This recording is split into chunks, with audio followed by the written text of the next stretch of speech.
In this episode, we will be discussing about the concept of formal charges and resonance, which are a couple of concepts that apply to Lewis structures. Up to this point, we know how to at least get started drawing a Lewis structure, which is something that shows how the atoms are connected, how the atoms are forming bonds. And up to this point, we are able to use the Lewis bond theory to explain the ionic bond and the covalent bond. However, up to this point, when we draw those Lewis structures, we are kind of doing it by trial and error. So we are not really sure whether it's a best representation or not. We are just trying to connect the atoms together. Now, the concept of formal charges is something that we use to determine of all the possible Lewis structures that you can draw for a given molecule, which one is the best representation for that particular molecule.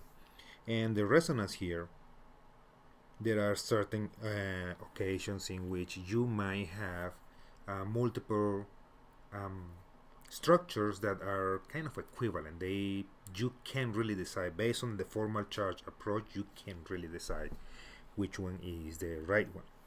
So before we get into that, let's use a quick method. We have already worked with the CO2 molecule, but in this case, this is what I call the quick method, because sometimes you don't know from the get-go how many bonds you are going to draw. I mean, that's the trial and error part. Here is a little more not exactly intuitive, but it's a method that can help you determine how many bonds you're supposed to draw. So in the case of CO2, we have a total of 16 valence electrons. Remember, this is carbon, and these are the two oxygens that we have there, a total of 16 valence electrons. And we have 3 atoms in that molecule. And according to the octet rule, each one of those atoms wants to complete 8 electrons de la shell. So this is the second number that we see here. According to the octet rule, you are supposed to have 24 electrons because each one of those atoms is completing 8 electrons de la shell.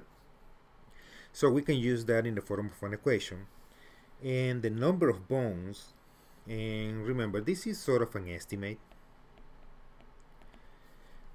So the number of bonds that you are supposed to have in that molecule is the number of electrons due to the octet rule.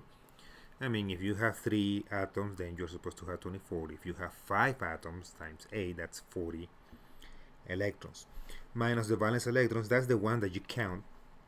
You subtract those, divide by 2, and that gives you the number of bonds. In the particular case of CO2, you have 24 electrons for the octet rule, minus 16, that this is 8, divided by 2, then that's 4 bonds. The CO2 molecule is supposed to have 4 bonds.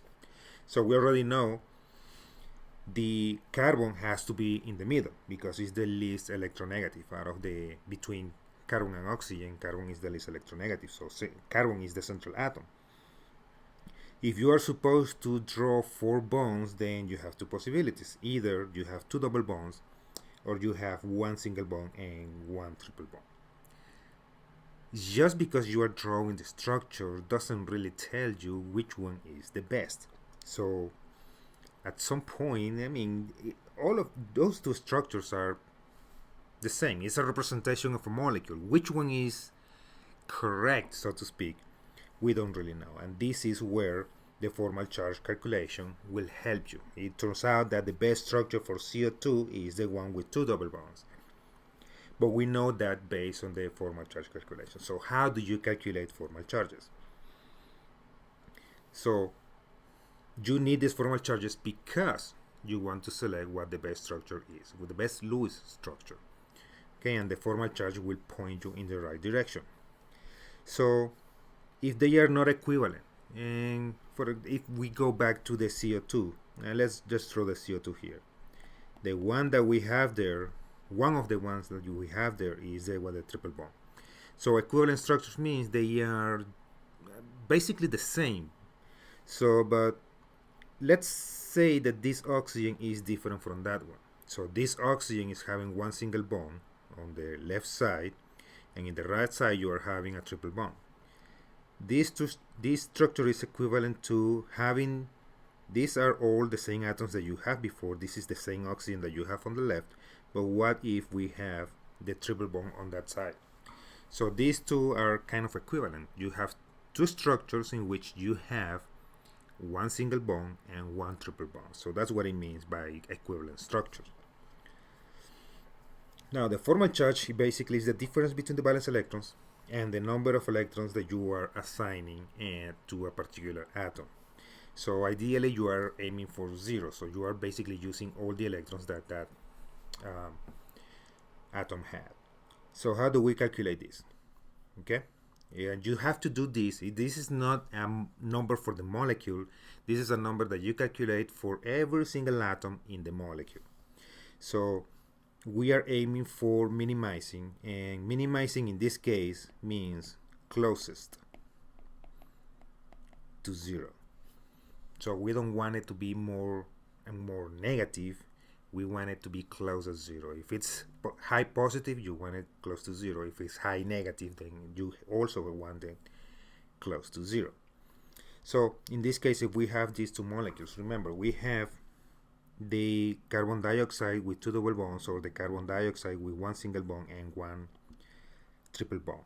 So first step, and we do, remember, we do this for every single atom. So this oxygen, well, oxygen and carbon, if we count the number of valence for each one of those, oxygen has 6 valence electrons, carbon has 4, this oxygen has 6. Not because you are changing how the atoms are connected, they are changing the number of valence electrons, so oxygen still has 6, carbon still has 4, and the other oxygen also have 6. Now, half the number of shared electrons. That's, to me, I like to see it more like this is the number of bonds. Forget about the half. This is the number of bonds that you see for that particular atom. For the atom. So if you have the oxygen here, the number of bonds that this oxygen has is 2. There are 2 bonds connecting that oxygen. Carbon has 2 double bonds, correct? So that's a total of 4 bonds that you have there. The other oxygen is pretty much the same as the other one. There are 2 double bonds there. Sorry, 1 double bond.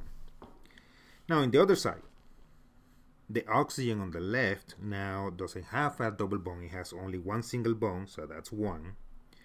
Carbon still have 4 bonds around, and now the oxygen has 3 bonds. So that's how they do these numbers here change. The valence electrons will not change, the number of bonds might change, and so do the unshared electrons.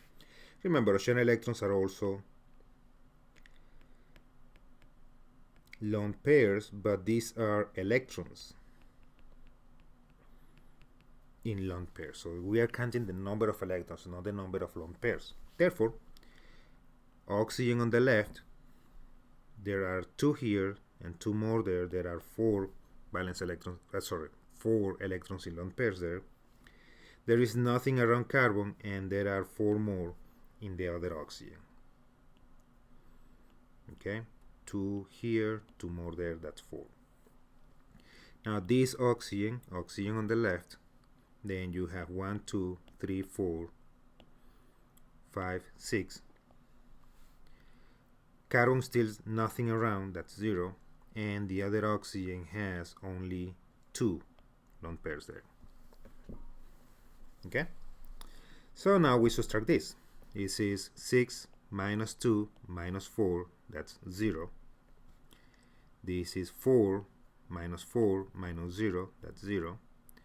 And here 6 minus 2 minus 4, that's also 0. So this is what we are aiming for. Does that mean we stop here? No, we have to do the other calculation as well. In this one you have 6 minus 1 minus 6, this is minus 1. 4 minus 4 minus 0, this is still 0. And 6 minus 3 minus 2, this is plus 1. Keep track of your charges as well, because it's important to keep the signs here. Now, we have a neutral molecule here. If you add everything together, you should have the charge of the molecule. If it's 0, you should add to 0. So this is all 0. These are all 0. It's a neutral molecule. The sum of the formal charges has to be 0. Now, the CO2 molecule with 2 double bonds is the preferred structure because you have all formal charges are minimized close to 0. Okay, so you will choose 2 double bonds over 1 single and 1 triple bond based on formal charge calculation. Now, a resonance structure, that has to do when you come up with structures that are completely equivalent. And as such, if they are equivalent, even if you do the formal charge analysis, you cannot pick from those structures. So if we take a look at the ozone molecule here, well, the structure could be the one is all oxygen, so you have an oxygen in the center, and then there is no way around that. And well, you can have a double bond with one of the oxygens and a single bond with the other, or you can switch places on those bonds. So the thing here is that these two molecules are different because the atoms are connected differently, even if you still see one single and one double bond. They are different but equivalent. Equivalent because you are still seeing one single bond and one double bond. Okay, so even if you do the formal charge analysis here, and let's do it very quickly, right? So for this oxygen is 6 minus, there are 2 bonds there, minus 4 electrons there, that's 0. For this you have 6 minus 3 minus 2, that's plus 1. And for this you have 6 minus 6, well, minus 1, that's minus 1. All of these add to 0. It's a neutral molecule. If we go to the other side, well, no brainer, right? So this is 6 minus 1 minus 6 minus 1. This is 6 minus 3 minus 2 plus 1. And this is 6 minus 2 minus 4, 0.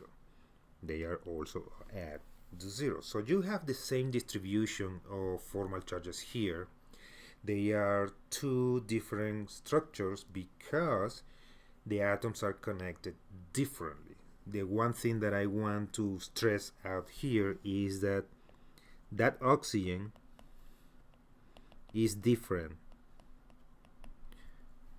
from the other. So the left oxygen is different from the right oxygen. They are oxygens, yes, but in terms of atoms, individuality, they are two different atoms. So in one of these structures, the oxygen on the left is connected with one single bond, okay, this one over here, and in the other molecule, that left oxygen is connected with a double bond. So those two oxygens are different, and these two structures are equivalent. They are different but equivalent because based on the formal charge, you cannot pick one over the other one.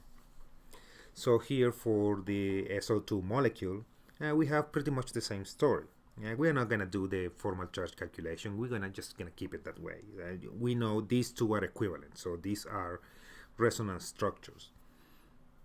So resonance structures are equivalent. Remember that. Okay? So for this molecule, then we have 2. It doesn't have to be just 2. Could be 3, could be 4. It depends on the molecule. In this particular case, it's just 2. And these resonance structures, because you can think of it's not one or the other, but it's something in between actually, and that gives you raised to the concept of delocalized electrons, because these bonds can actually it's difficult to picture, but it's like those bonds can switch places. So The bottom line here is that when you have resonance structures, that molecule is neither one or the other, or it's not like half the time is one molecule and half the time is the other molecule. It's more something like in between. So if we draw this molecule, okay, so this is what we have at the beginning. Basically what we draw is something like this, and the meaning of this is that you see a double bond here and a single bond here. Well, what you see here is something, is a bond, yes, in between single and double.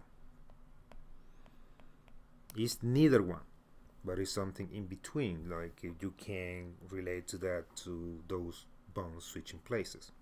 So this that you see here, that molecule with that not exactly double bond, not exactly single bond, that is what you call a resonance hybrid.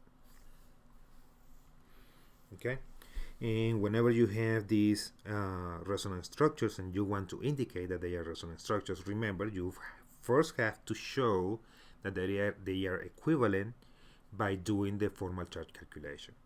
If you do the formal charge calculation and you don't have exactly the same distribution of charges, then they are not resonance hybrids, and you indicate that with a double arrow.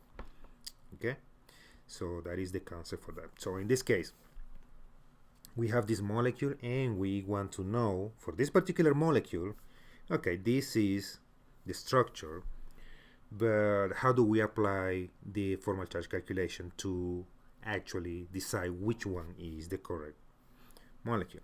So for that particular one, we can have two options here. We can have this double bond with the oxygen, or we can have a double bond with the chlorine. And it doesn't matter which chlorine you pick, but you know, here we are trying to calculate the formal charges to decide between those two which one is the best structure.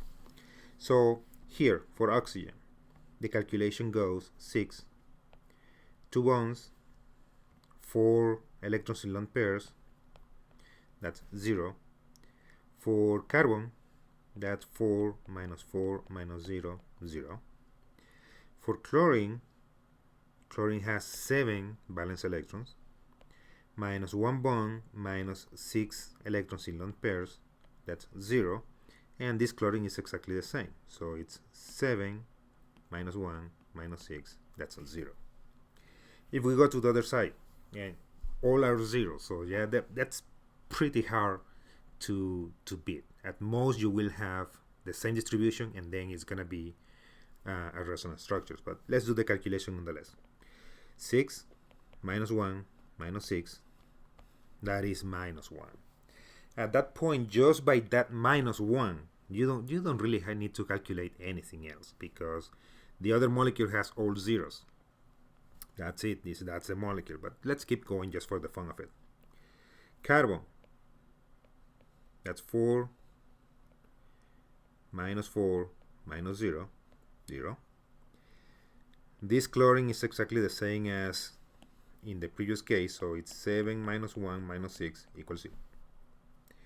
And here we have chlorine. This chlorine is different because now you have 7, now you have 2 bonds, and you still have 4 electrons in lone pairs.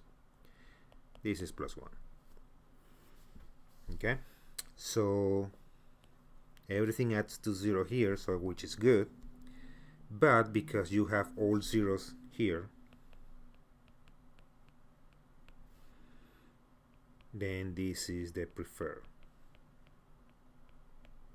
structure. Okay, so that's how you use formal charges to determine what is the best Lewis structure, and we need to know that because next time we're going to be talking about molecular geometry, and that is really important. Okay, so things to remember. Okay, if you add the formal charges, if it's neutral, have to be 0. If it's an ion, then it has to be equal to the charge of the ion. Okay, must equal 0 for neutral, must add to the charge of the ion for ions. Okay, Remember, they are not real charges. You are not saying that the carbon actually will have a charge of 0 or the oxygen will have a charge of +1. You are just trying to figure out how those atoms are sharing their electrons. Okay? And one thing to remember here, and this is really important, whenever you are doing these formal charges, electronegative atoms are better prepared to handle a negative charge, a negative formal charge. That means if you are doing something and you have oxygen connected with carbon, and for whatever reason you put the formal charge on carbon is +1 and the formal charge in oxygen is -1, this is good because oxygen is more electronegative. But if in the other hand you have oxygen connected to carbon and you put a negative charge on carbon and a positive charge on oxygen, this is not good.